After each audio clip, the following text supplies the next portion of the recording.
Huy! Gulat ka ba? Ibibida ko na naman ang aming ulam for today. Mag-isa naman tayo ng gulay para humaba ang ating buhay. Bored na naman ako sa bahay. Baka meron kayong mga chismis dyan. Chika nyo naman sa akin. Pasensya na kayo sa luto ko minsan kasi wala dun, wala dito. Kung ano lang ang makita ko available sa rep, yun na ang napagdidiskatahan kong lutuin. Wala rin sa huwisyo yung mga sahog niya kasi kung anong available. Bora. Hindi ka kapunta?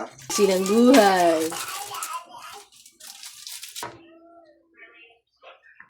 Dagdagan natin ng oyster sauce yan, pampalasa. Cornstarch, pampalapot.